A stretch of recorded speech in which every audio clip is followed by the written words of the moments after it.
यादव समाज को नहीं। भाजपा में भगदड़ क्या मची और केंद्रीय मंत्री ज्योतिरादित्य सिंधिया की बगावत क्या हुई, ईवीएम में खेला शुरू हो गया। ये मैं नहीं कह रही बल्कि कांग्रेस का कहना है। अभी तक तो खबरें निकलकर सामने आई कि मध्य प्रदेश की 16 नवंबर को हुई वोटिंग में लोगों को वोट नहीं डालने दिया गया, पोलिंग बूथ से मुस्लिमों को भगा दिया गया। लेकिन अब जो खबर निकलकर सामने आई है वो अपने आप में बहुत बड़ी और चौंकाने वाली खबर है। आपको बता दें कि मध्य प्रदेश में ज्योतिरादित्य सिंधिया के गढ़ से भयंकर धांधली की खबरें निकलकर सामने आ रही हैं। ईवीएम तक चोरी की जा रही है। आलम तो ये हो चुका है कि चुनाव अधिकारी तक को सस्पेंड कर दिया गया है। क्या है खबर आप देखिए दैनिक भास्कर की। देखिए इसमें लिखा हुआ है कि शिवपुरी में कांग्रेस कार्यकर्ताओं ने 2 ईवीएम और वीवीपैट लेकर खड़ी बुलेरो को पकड़ा। सेक्टर मजिस्ट्रेट पर चुनाव प्रभावित करने के आरोप लगाए गए हैं। ये शिवपुरी में हुआ है। शिवपुरी जो कि ज्योतिरादित्य सिंधिया का गढ़ माना जाता है। मध्य प्रदेश में क्या कुछ चल रहा है आप इस खबर से अंदाजा लगा सकते हैं।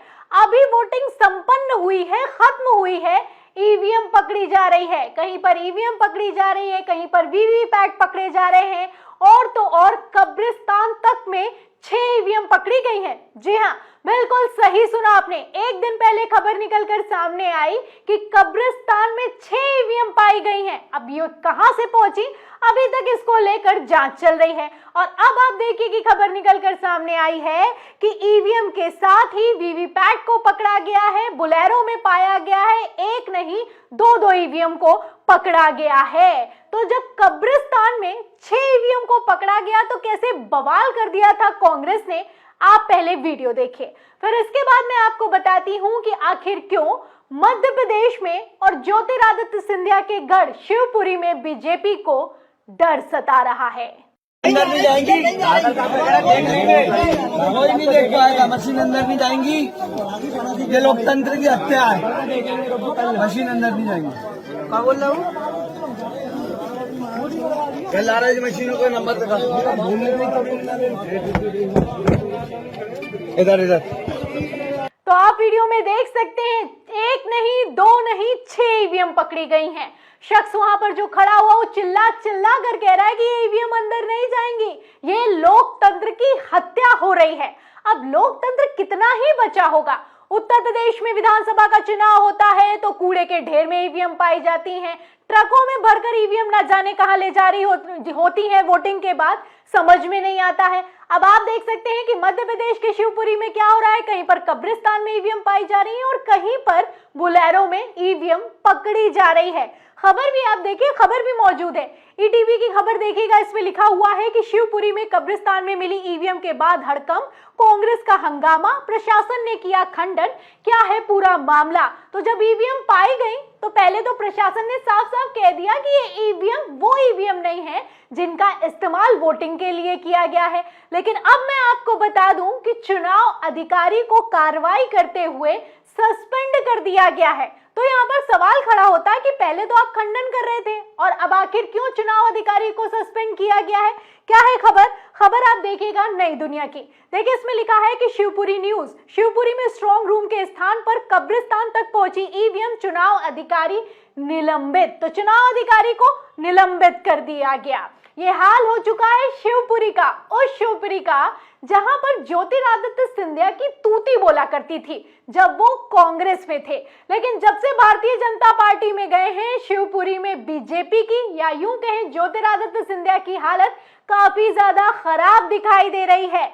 और मैं यहाँ पर आपको बता दूं कि सिर्फ वोटिंग के बाद नहीं बल्कि वोटिंग के दौरान भी खेला करने की खबरें निकलकर सामने आई है। खबर आप देखिएगा नवभारत टाइम्स की। देखिए इसमें लिखा भी हुआ है कि शिवपुरी के कोलारस और घोसीपुरा में ईवीएम मशीन हुई खराब, वोटिंग में हुई देरी। तो सब कुछ क्या हो रहा है, शिवपुरी में हो रहा है। शिवपुरी में वोटिंग में देरी हो रही है, शिवपुरी में बगावत हो रही है, शिवपुरी में आप देख सकते हैं ईवीएम पकड़ी जा रही है। आखिर क्यों शिवपुरी में इतनी ज्यादा धांधली हो रही है, ये अपने आप में बहुत बड़ा सवाल है। और ये सवाल कभी भी गोदी मीडिया तो करेगा नहीं। फिलहाल किस बात का डर है, इसके लिए मैं आपको कुछ तस्वीरें भी दिखाती हूँ। तस्वीरें आप अपनी फुल स्क्रीन पर देखिए। आप तस्वीरों में देख सकते हैं ये शिवपुरी में की तस्वीरें हैं और शिवपुरी में जब बीजेपी के नेता बैजनाथ सिंह यादव कांग्रेस में शामिल होने के लिए जाते हैं तो 400 गाड़ियों का काफिला निकालते हैं। गाड़ियों से आप अंदाजा लगा सकते हैं कि कितनी तगड़ी बगावत की हो गई होगी। ये शिवपुरी का हाल है। तस्वीरें शेयर करते हुए पीयूष बबेले लिखते हैं कि ये शिवपुरी जिले की तहसील कोलारस से बीजेपी छोड़कर कांग्रेस में शामिल हो रहे बैजनाथ सिंह यादव जी का 400 गाड़ियों का काफिला भोपाल के लिए रवाना हुआ है। भोपाल के लिए रवाना होते हैं।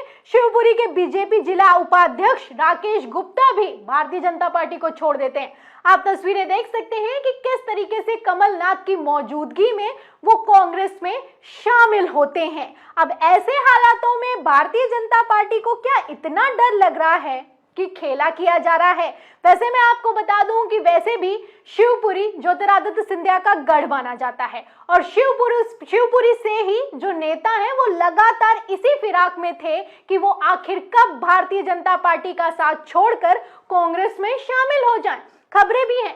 खबर आप देखिए नवभारत टाइम्स की। देखिए इसमें लिखा है कि सही समय का है इंतजार, ज्योतिरादित्य सिंधिया के गढ़ में पाला बदलने को तैयार हैं कई नेता। तो सही समय का इंतजार कर रहे थे और जैसे ही सही समय आया है गाड़ियों का काफिला निकाल कर कांग्रेस में शामिल हो गए हैं। अब ऐसे में बीजेपी का क्या हाल होने वाला है शिवपुरी के चुनाव में, मध्य प्रदेश के चुनाव में, आप देख सकते हैं। और यहाँ पर गौर करने वाली बात यह है कि अगर ज्योतिरादित्य सिंधिया अपने गढ़ में हार गए तो भयंकर फजीयत होने वाली है।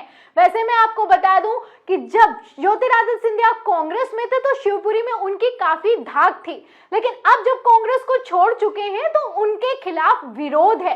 यह विरोध पहले ही शुरू हो गया था। 2020 में कैसी खबर निकलकर सामने आई थी वो भी आपको दिखाती हूँ। खबर आप देखिए न्यूज 24 की। देखिए इसमें लिखा है कि मध्य प्रदेश के शिवपुरी में ज्योतिरादित्य सिंधिया की सभा में गुस्साए लोगों ने जमकर हंगामा किया, कुर्सियां तोड़ी। सिंधिया अपना भाषण तक नहीं पूरा कर पाए। ये तब का हाल है जब चुनाव प्रचार भी नहीं चल रहा था, वोटिंग भी नहीं होने वाली थी। पहले से ही ज्योतिरादित्य सिंधिया के गढ़ में सिंधिया को ही दौड़ाया जा रहा था और भाषण तक नहीं देने दिया जा रहा था।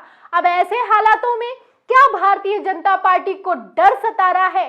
क्या भारतीय जनता पार्टी ने ईवीएम में खेला करना शुरू कर दिया है? क्योंकि ईवीएम कब्रिस्तान में पकड़ा जाना, गाड़ियों में पकड़ा जाना और वो भी तब जब वोटिंग खत्म हो चुकी है, अपने आप में बिग ब्रेकिंग है। गोदी मीडिया इस खबर को छुपा रहा है, इस खबर को हम आपको दिखा रहे हैं। फिलहाल अगर ज्योतिरादित्य सिंधिया की बात की जाए तो ज्योतिरादित्य सिंधिया का विरोध किस तरीके से मध्य प्रदेश में चरम पर है, वीडियो देखिए।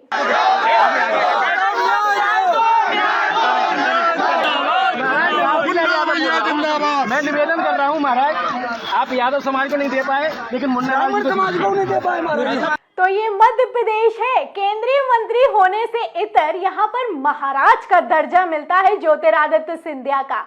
अब आलम ये हो चुका है कि ज्योतिरादित्य सिंधिया के घर तक विरोधी पहुंच जा रहे हैं, नारे लगा रहे हैं। आलम यह हो चुका है कि ज्योतिरादित्य सिंधिया बेचारे खाली कुर्सियों को हाथ हिलाने को मजबूर हो चुके हैं।